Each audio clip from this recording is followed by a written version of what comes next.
Hola a todos, te invito a explorar un emocionante mundo de aventuras con nuestro nuevo programa de lectura. Aquí, cada libro es un portal a historias fascinantes llenas de misterio, pasión, traición y valentía. Tú eres el héroe en este viaje literario. Descubre tu próxima aventura aquí.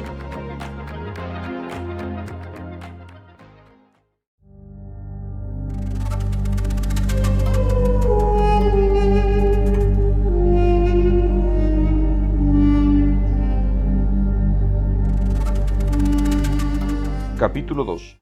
El increíble cambio del millonario de las caravanas Mahoma ibn Abdullah. ¿Era epiléptico Mahoma? La Meca, en una tarde del mes Ramadán del año 611. El sol estaba por desaparecer detrás de las áridas y peñascosas montañas que cercaban el vasto valle arenoso del Wadi Ibrahim. Era imposible pretender que refrescara. Las rocas caprichosas, que de día acaparan el calor solar, de noche lo irradian sobre la llanura. Esta ciudad, en medio del desierto, es un horno incandescente. Hasta en el denominado invierno, de noche, la temperatura no desciende de los 20 grados. Desde el este del cerro Hira, delante del valle de Mina, un hombre se venía arrastrando por la arena. Debajo del sucio turbante, su frente alta estaba cubierta de sudor frío. La cara redonda, con una barba bien cuidada, estaba hundida, consumida. Los ojos negros ardían febriles. Los anchos hombros temblaban con cada escalofrío. El atuendo beduino le colgaba en harapos. Algunos hombres que estaban sentados en pequeños grupos delante de las casas de adobe de 2 o 3 pisos seguían con la mirada absorta a aquella figura alarmante que se enfrentaba vacilante a uno de los edificios más distinguidos. Ella era una dama robusta de 65 años de edad, una de esas mujeres que saben conquistar posiciones masculinas también en aquellas sociedades que son hostiles al sexo femenino. Como todos los comerciantes de la Meca, poseía diversos camellos de carga, equipaba caravanas, comerciaba entre Damasco en Siria y Sana en Yemen. Y aquel que iba tropezando por las calles era el esposo de Jadilla, Mahoma ibn Abdullah. La Meca era un centro importante donde se cruzaban las rutas de las caravanas. Desde hacía siglos, la construcción cúbica de la Kaaba, con su misteriosa piedra negra, atraía a los beduinos nómades de toda Arabia. Aquí lo hacían ofrendas a los ídolos paganos de sus antepasados. Había 360 imágenes de ídolos en la Kaaba. Una vez al año se hacía una feria y una peregrinación. Esto era un buen negocio para los habitantes de la Meca. Muchos empresarios, entre ellos Jadilla, eran millonarios, también de acuerdo a conceptos actuales. Sin embargo, los habitantes de la Meca siguieron siendo beduinos sedentarios solo en apariencia. Tal como sus antepasados, atravesaron el desierto de un extremo a otro, aunque ahora lo hacían con caravanas llenas de mercaderías valiosas. Al igual que en el resto del territorio, en la Meca tampoco había un gobierno, no era un estado.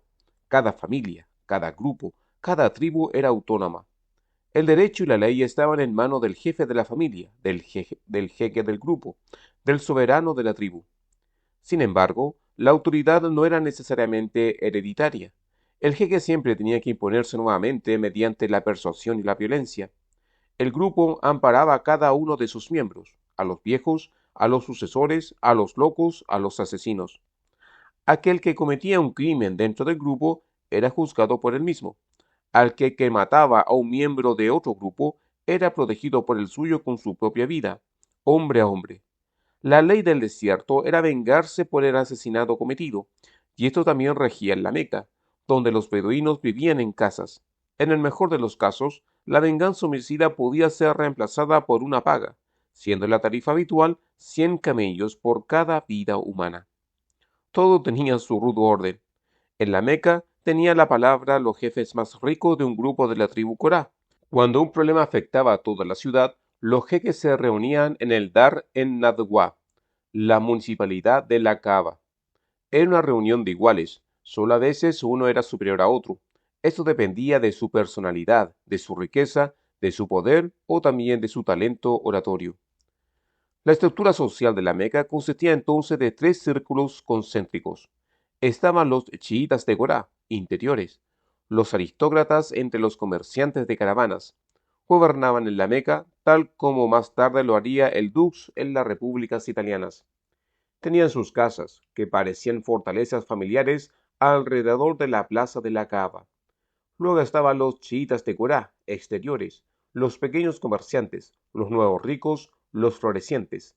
Estos vivían en los valles aledaños. Había además un proletariado, los esclavos y los extranjeros. Esclavos, aquellos capturados en guerras entre las tribus y luego vendidos. Extranjeros, de Persia, Siria, Irak, Yemen, atraídos por la riqueza de la Meca. También ellos vivían bajo el sistema de grupos, en calidad de clientes. Todos participaban en los negocios de las caravanas. Los ricos, con decenas de miles de dinares de oro. Los pobres, inclusive los esclavos, con 1 o 2 dirán de plata. Aquel que se adaptaba podía vivir cómodamente en esta ciudad. Jadilla, quien en ninguna crónica es descrita como una mujer linda, figuraba entre las más ricas de los chiitas de Corá, exteriores. 2 veces se había casado y 2 veces se había enviudado, cada vez con mayor ganancia. Los hombres de grandes capitales en la Meca intentaban en vano persuadirla para que se casara nuevamente. Gracias a ello recibió el apodo de La Pura, pero a los 40 años de edad se enamoró de uno de sus conductores de caravana, quien recién había cumplido 25 años, Mahoma ibn Abdullah. La maternal Jadilla trajo al mundo para su joven marido a 7 criaturas, 3 hijos, que murieron a temprana edad, y 4 hijas. Para el pobre Mahoma, el casamiento con la empresaria fue una feliz, más tarde se dirá divina, providencia. Mahoma, quien había quedado huérfano de pequeño, siempre había sido un tanto singular, aunque fue criado entre los beduinos en el desierto. Las familias de la Meca entregaban a sus hijos al cuidado de nodrizas nómades, para que no fuesen mimados por la lujosa vida de la ciudad. En ocasión de conducir por primera vez una caravana de Jadilla a Siria, hacia el norte, Mahoma no se divertía en tabernas, burdeles y bazares, tal como lo hacían sus guías. Él se sentaba junto a los ascetas y sectarios que predicaban y singulares historias del Dios único de los judíos y de los cristianos, como también de sus profetas. Historias que les debían parecer raras a los beduinos, porque en Arabia dominaba fantasmas y demonios, jinns y shaitas. En la Meca, Mahoma era considerado una persona amable que nunca causaba disturbios. Al-Amin lo llamaban el justo, el pacífico, el confiable. Lo iban a consultar con delicadas confidencias. Gracias a su acomodado casamiento, no tenía preocupaciones materiales y por ello tiempo suficiente para escuchar. Gracias a su naturaleza afable, no estaba enredado en las contiendas entre tribus y estimaban su consejo. En una oportunidad se renovó la Kaaba. En el Mar Rojo, distante a 50 kilómetros, en Jeddah, había encallado un barco romano, siendo la madera un caro e impagable producto de importación. El objeto encallado vino a pedir la boca. Al finalizar los trabajos, la famosa piedra negra debía ser izada nuevamente a su lugar de origen. 4 de las familias más respetadas de la Meca se pelearon por el honor de izar la piedra. Mahoma resolvió el dilema. Hizo poner un sobretodo debajo de la piedra. Los representantes de las 4 familias levantaron siendo extremo del mismo y Mahoma personalmente la acomodó. La paz de la ciudad estaba a salvo. Mahoma tenía una debilidad. Le gustaban todos los aromas de Oriente: ámbar, almizcle, ungüentos y pomadas. Estos, sin embargo, no eran nada fuera de lo común en las esferas superiores de aquella época. Pero lo que naturalmente no imaginaban, casi ningún vecino, detrás de su amable sonrisa bienaliente, se escondía un pensador profundo. Durante sus viajes en caravana había conocido muchas religiones extrañas. Entonces vio en su ciudad una cantidad de injusticias, de contradicciones en el lujo interno y la pobreza externa. Registró luego la adoración supersticiosa de los 360 ídolos de la Kaaba, los que no ayudaban a nadie, exceptuando al cínico jeque de la ciudad. Se enriquecían con el tumulto de las peregrinaciones, aunque ellos mismos no creían en nada. Esta Meca a principios del siglo VII era una Sodoma y Gomorra antes de la venganza del Señor. ¿De qué Señor? Eso no lo sabía, pero así como estaba aconteciendo no podía continuar. Era necesario un profundo cambio. Mahoma ibn Abdullah Era rico y amable, estaba preocupado y frustrado. Y ahora, un caluroso atardecer, es tan elegante y ataildado miembro de la elevada clase media de la Meca se tambaleaba por las calles, con el sudor en la frente, con febril mirada, sucio atuendo y espuma en la boca. Se desplomó delante de su famoso comercio. La gente, que como de costumbre estaba sentada sobre la estera de fibra de palma delante de sus casas y a la sombra de la cava, estaba más que asombrada. Los esclavos arrastraron a su amo adentro de la casa. Jadilla la cubrió con sobre todo para mitigar el escalofrío. Pero no era una enfermedad lo que había atacado a Mahoma. Aproximadamente a 5 kilómetros al este de la Meca, en la calle hacia Trib, está la montaña Hira. En una cueva de esta montaña, este pensador millonario de caravanas había meditado durante un par de días y noches, según era su costumbre, sobre la situación de la sociedad, Dios y el mundo. Me había dormido, informaría más tarde, cuando repentinamente apareció ante mí el arcángel Gabriel. Extendió una larga tira de tela con letras bordadas. Lee, dijo el ángel. Pero no sé leer, contesté. Entonces me estranguló con la tira de tela, de modo que pensé que me iba a ahogar. Debes leer. ¿Pero qué es que no sé hacerlo? Nuevamente me estrangulaba y yo pensaba estar respirando por última vez. Lee. ¿Y qué es lo que debo leer? Lee, en el nombre de tu Señor, que lo ha formado todo, quien de una porción de sangre creó al hombre. Lee, tu Señor es el misericordioso, el quien ha enseñado el uso de la pluma, quien le ha enseñado a la gente lo que no sabía. Yo repetí esas palabras y el ángel desapareció. Al despertar me paré de un salto y sentí como si me hubiera grabado todo un libro en el corazón. Abandoné la caverna para recobrar mis sentidos. A mitad de camino de la montaña, oí otra vez la voz del ángel. Oh Mahoma, tú eres el embajador de Dios y yo soy Gabriel. La aparición persiguió al desconcertado hasta su casa. Cuando allí cayó a tierra y su mujer lo tapó, oyó una vez más la voz. Oh tú, arropado en tu manto, levántate y advierte. Fue el primero, pero no el único ataque de Mahoma. Pronto se repetirían los ataques en público y la Meca se preguntaba, ¿es Mahoma un demente? Más adelante, a Mahoma se le desacreditó polémicamente como epiléptico. La sospecha aún persiste actualmente, pero los epilépticos no se acuerdan de haber perdido el conocimiento después de un ataque. Además, la epilepsia empeora al avanzar la edad. Los periodos de tiempo entre los ataques se acortan, la actividad intelectual decae. En el caso de Mahoma ocurría lo contrario. La frecuencia de los ataques era menor, la mente más clara, su personalidad afirmada, sus proclamaciones menos aparatosas, menos dramáticas, pragmáticas. Esto, naturalmente, recién después de que el movimiento por él generado hubiese traspasado el umbral del éxito. Pero para llegar a eso era necesario recorrer un largo camino aún. A los psicólogos siempre les atrajo analizar nuevamente el increíble cambio en la vida del comerciante Mahoma ibn Abdullah, sin consideración respecto de la pobreza del material analizar sobre la vida anterior de Mahoma, porque acerca de la infancia de Mahoma poco es lo que se sabe. En viejas descripciones sobre la niñez de Mahoma se relata que la criatura fue visitada por apariciones. Ya en aquel entonces había oído voces y visto caras. Pero estas transmisiones orales, como casi todo lo que se conoce acerca de Mahoma, recién se registraron mucho tiempo después de su muerte. Con respecto a la veracidad de su contenido, debe ser similar a lo acontecido con la leyenda devotas acerca de los santos. ¿Qué es realidad? ¿Qué un intento ingenuo pintar al profeta como una figura iluminada ya elegida desde siempre por Dios? Lo que queda es la situación de la crisis del alma de un hombre de apenas 40 años de edad, un ser que seguramente sufrió por la temprana muerte de sus hijos. Para los árabes, sin embargo, un hombre sin hijos equivale a un hombre sin cola. La crisis de un hombre que indiscutiblemente investigaba más profundamente que sus contemporáneos la mentalidad materialista y cínica de la sociedad en y de la cual él vivía.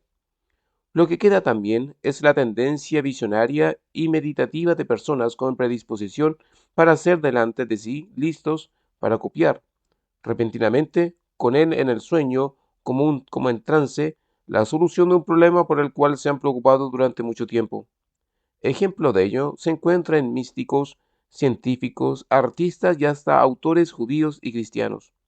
El químico Kekulé finalmente vio la complicada fórmula de lo compuesto de carbono, a lo que había perseguido durante años sin éxito.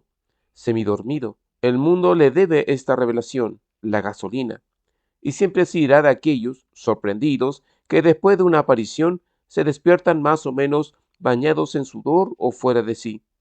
Reconocer repentinamente, cuando a uno se le cae la venda de los ojos, seguramente es siempre trastornante. Pensé que debería morir de eso, decía el comerciante Mahoma al volver en sí. Sin embargo, aún no tenía bien claro el camino a seguir. Sus primeros pasos fueron muy vacilantes.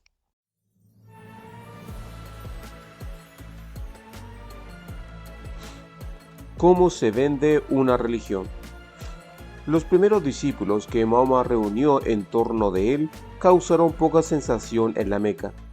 Su mujer Jadilla, su primo e hijo adoptivo menor de edad, Ali, Said ibn al-Harith, su esclavo liberado, quien sin embargo permaneció viviendo en su casa en calidad de sirviente, y sus hijas. La revelación al principio no dejó de ser solamente un asunto de familia. El tío de Mahoma, Abu Talib, jefe del clan Hashim, aseguró protección a su veleitoso sobrino, aunque poco le importaba a este sus opiniones. Esto respondía totalmente a la ley árabe entre las tribus. En el interín, entre los discípulos de Mahoma, fue sorpresiva la aparición de un hombre que ocasionalmente desempeñaba en la ciudad la función de hombre ambud. En los casos de homicidio, él establecía el precio por la indemnización entre las tribus, con la cual se evitaban los actos de venganza fatal que entorpecían el negocio. El comerciante Abu Bakr emprendió algo que su amigo de la juventud, Mahoma, 2 años mayor que él, no se había atrevido a hacer. Llevó el profetismo de Mahoma a la opinión pública. En las reuniones particulares y discusiones públicas, Mahoma y su puñado de seguidores pronto ya no predicarían solo el temor al juicio final, la tesis del Dios único. También predicarían que todos los hombres son iguales ante este Dios y que deberían responsabilizarse el día del juicio final. La nueva enseñanza del millonario Mahoma adquirió un incalculable apoyo social. Esclavos, mendigos y sirvientes se unieron a aquellos que dudaban del sistema imperante, con descontentos hijos de capitalistas, que quizás pensaban encontrar así un camino para salir del ornamentado aburrimiento. Mahoma, quien poco a poco se dejó llevar por el movimiento, que aunque sobre una base pobre, él mismo había originado, pronto recobró nuevamente la seguridad en sí mismo. Lo que lo diferenciaba de los confusos sectarios y patéticos conjuradores de cielo e infierno, que estaban sentados al costado de los oasis entre Damasco y Sana, suplicando atención y limosna, era la usual mezcla de energía que impulsaba su motor interno. Por un lado, poseía la fascinante, o según el punto de vista, sospechosa fuerza radiante de aquel que está en contacto directo con el Altísimo. Pero también era comerciante. Toda su vida había comprado y vendido mercadería, había encauzado transacciones millonarias, había realizado e invertido, regateado y engañado. Cálculo objetivo, conocimiento de la clientela, evaluación de la situación del mercado y percepción de las carencias del mismo. Todo aquello que había aprendido cuando multiplicó la fortuna de su mujer, lo ponía ahora al servicio de su predicamento. De todos los profetas de esta tierra, los verdaderos y falsos, él fue y es el único que podía vender una religión. Aunque elegante, bien oliente y por demás amable, fue el fantasma ciudadano de la Meca, no era un otro. Esto seguramente fue otro motivo por el cual a varias personas, de quienes nadie se lo hubiese esperado nunca, le fue fácil unirse al movimiento de Mahoma.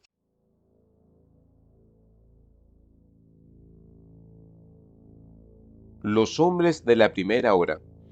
Un buey pendenciero, de forma cuadrada, pero al menos una cabeza más alta que la mayoría, casi siempre involucrado en pendencias. Si no se ausentaba justo para ir a cazar, seguramente ningún tipo al que le preocupaban cuestiones políticas. Ese era Hamza, un tío de Mahoma, pero solamente 4 años mayor que él, puesto que los había alimentado la misma nodriza, eran hermanos de leche, lo que entre los beduinos significaba un parentesco cercano. Una tarde, este Hamza cruzaba la plaza delante de la Kaaba y se enteró que Abu Jahl, jefe principal de la tribu Machum, le había tirado por la cabeza a Mahoma una placenta de oveja. Algunos curiosos todavía se reían.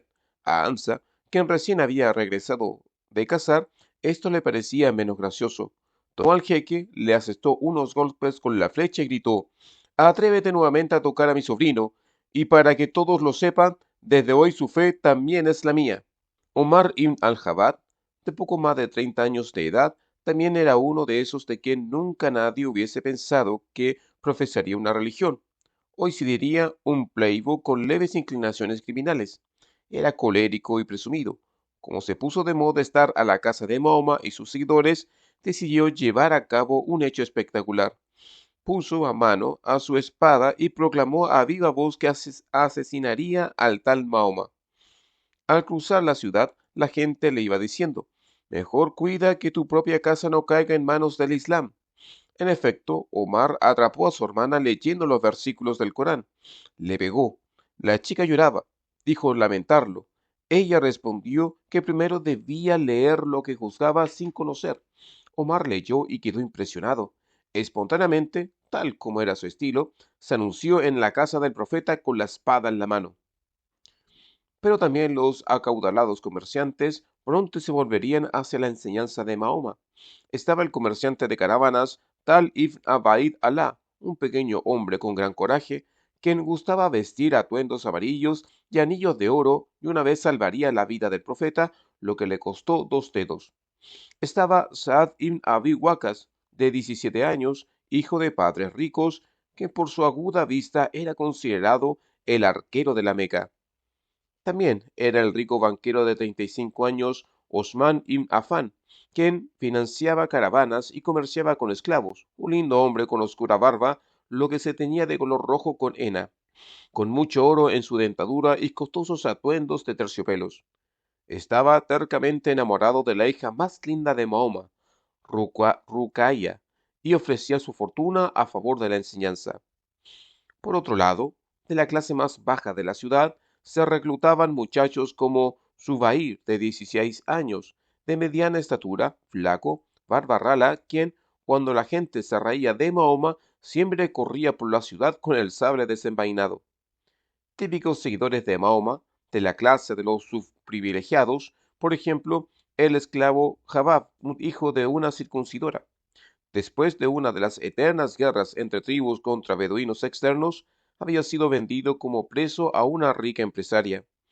Igual que la mayoría de los esclavos, podía ejercer su profesión. Era fabricante de espadas, por cuenta propia, pero tenía que pagarle a su dueño el alto y usual arrendamiento de esclavo, lo que a pesar de su dedicación, solo le dejaban unos pocos dirham de plata para vivir. Los explotados, como Jabab, esperaban la libertad por intermedio del movimiento de Mahoma.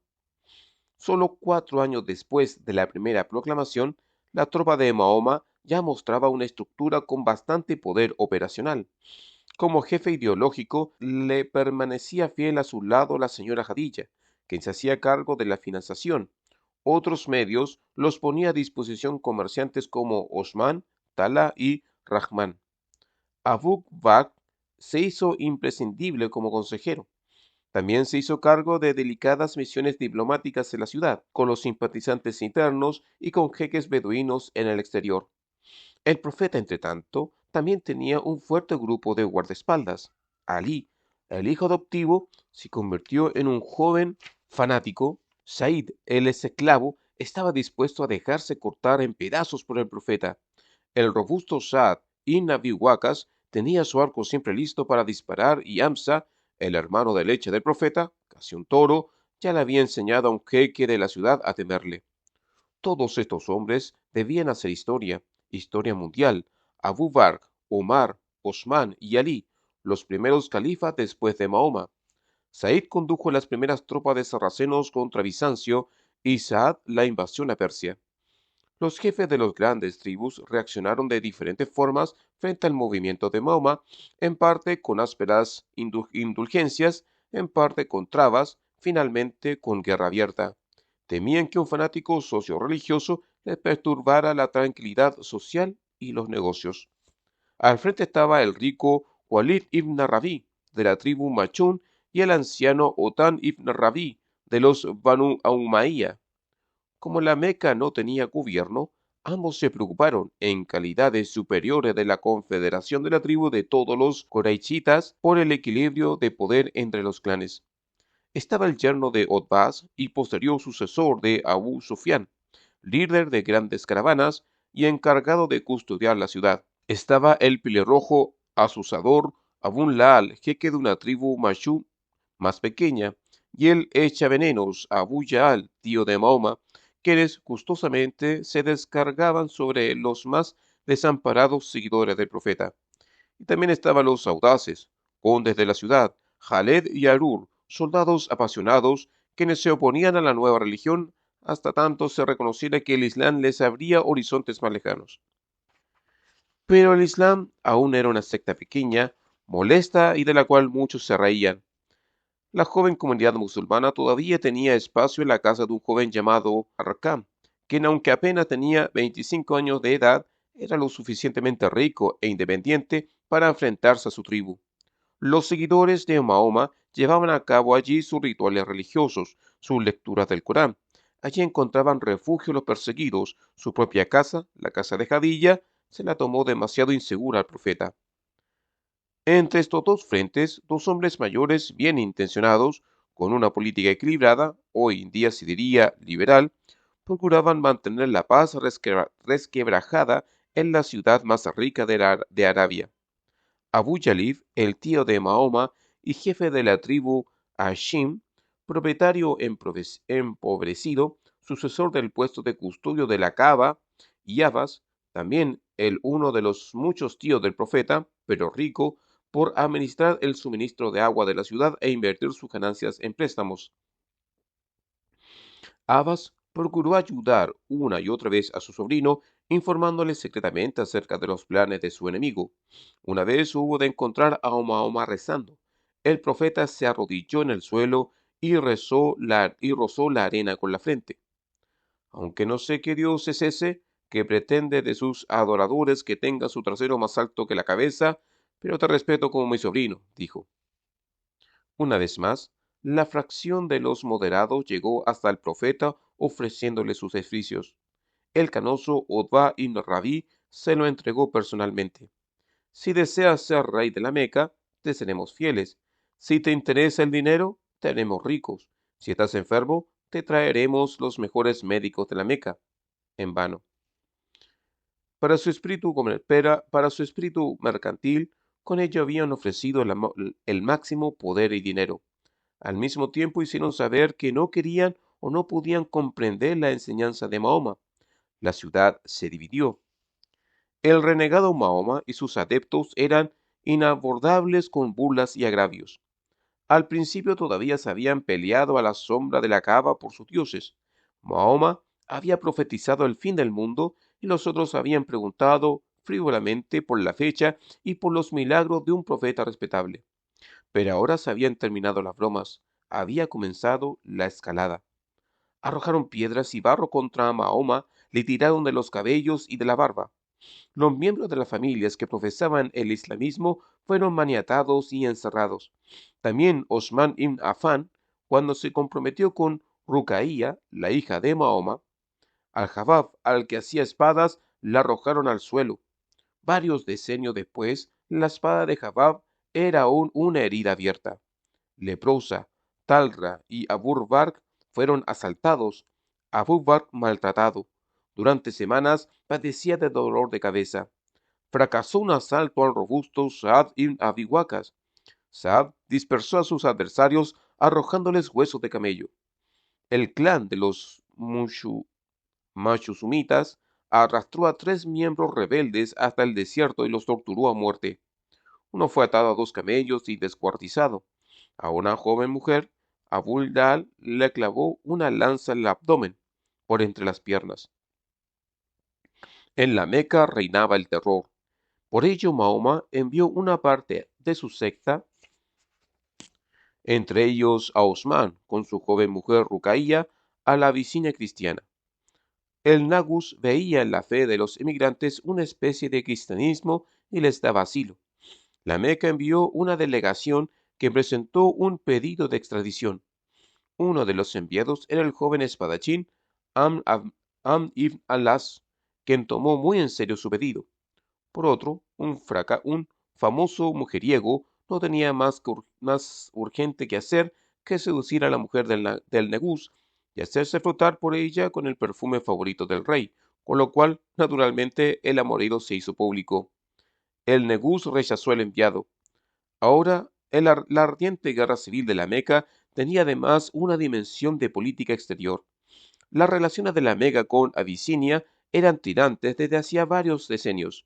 45 años atrás, las tropas de Negus habían tomado por asalto la Meca, aunque sin éxito. Los habitantes de la Meca le daban ahora un ultimátum a la tribu Hashim.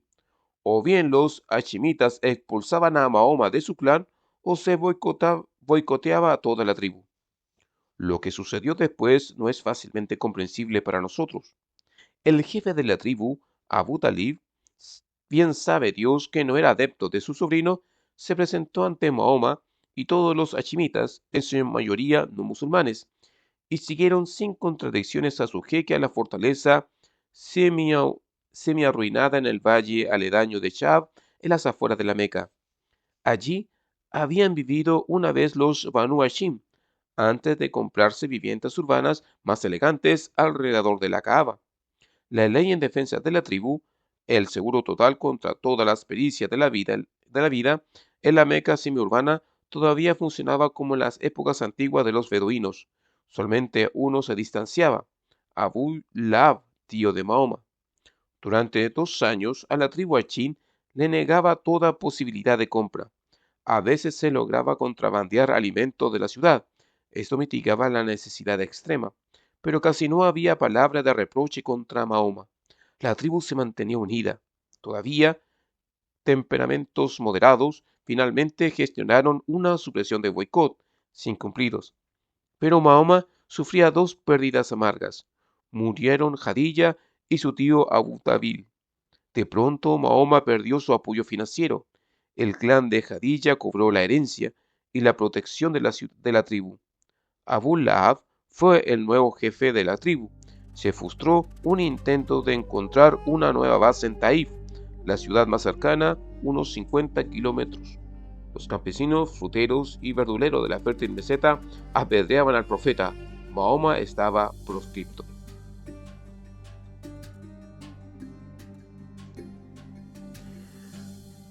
Contrato secreto con Medina. No del todo, otra institución en la Meca significaba por tradición le ayudó a Mahoma en la época siguiente. En la Meca 4 meses eran considerados tabú desde tiempos remotos.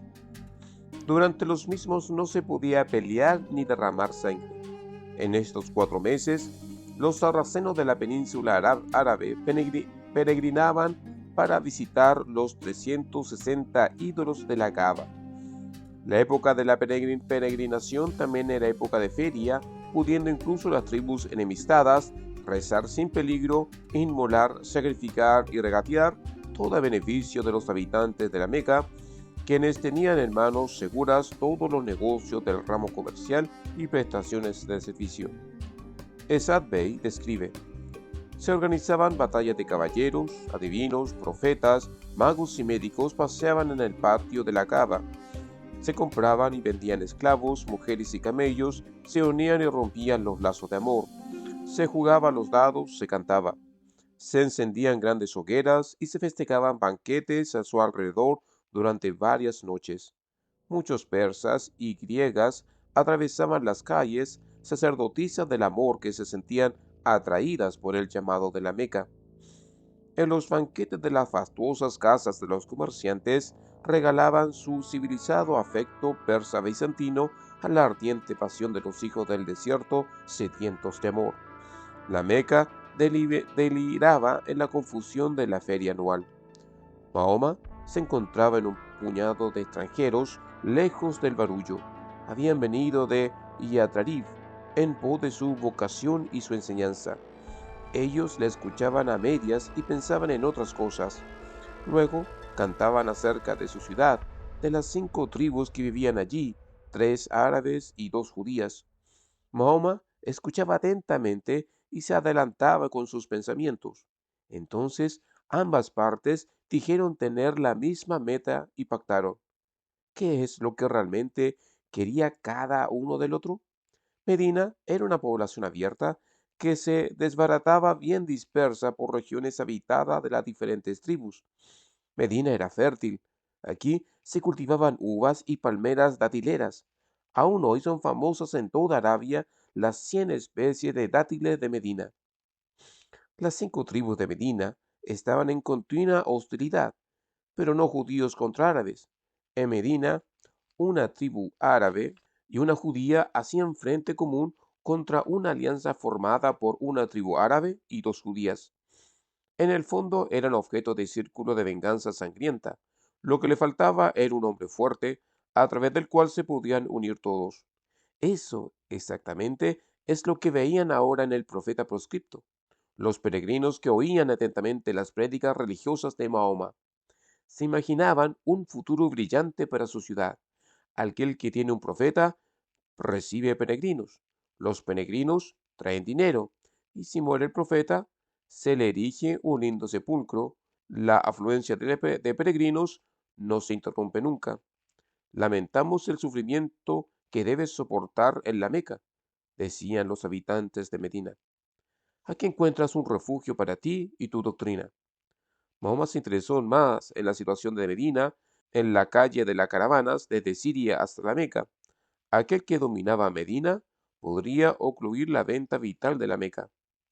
Pronto habría musulmanes en cada tribu de Medina, los judíos, que igualmente esperaban un nuevo Mesías y que también adoraban a un solo Dios, veían al profeta con esperanzas. Cuando en la próxima temporada de peregrinación se encontraron con Mahoma, 70 musulmanes de Medina, ya se habían tomado la decisión. Medina lo necesitaba. El traslado de los musulmanes ahora solo era una cuestión táctica. El éxodo comenzó en pequeños grupos, son sin despedida. Mahoma y algunos fieles permanecieron hasta el final. En el consejo de los jefes coraishitas se negoció un asesinato. En la digna casa de adobe de casi 200 años, Dar an-Nadwa, que habían construido los fundadores de la ciudad y el precursor de la raza coraishita para las reuniones de la población, solo había un tema del día. ¿Quién mata a Mahoma? Mahoma ya no podía considerarse más un urdidor religioso. Incluso los moderados veían en él un peligro para la estabilidad de la comunidad. Abu Jahl, quien desde siempre había sabido que llegaría hasta este punto, presentó la solución ideal. De cada una de las familias aristocráticas de la ciudad, elegimos a un guerrero. Todos al mismo tiempo se abalanzaron con el puñal sobre Mahoma.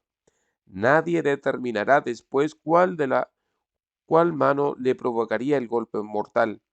La tribu de Mahoma no podrá vengarse fatalmente de todos nosotros. A la tribu le pagaremos dinero por indemnización, tal como exige la tradición. Para nosotros esto vale la pena, su muerte. El consejo aceptó el plan homicida.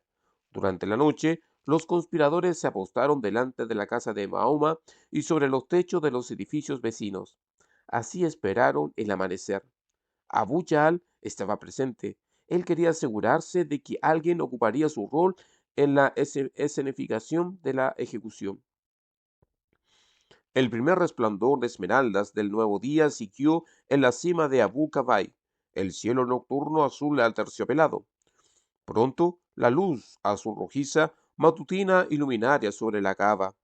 El trasnochado comando de muerte entró por la puerta de la casa de Mahoma. Sobre los pieles de cabra, los hombres vieron un cuerpo dormido, tapado con el abrigo verde del profeta. Abu Jahl la retiró de un tirón. El veinteañero Ali parpadeaba semidormido en dirección a los puñales alzados. Los frustrados asesinos salieron pateando furiosos hacia la mañana.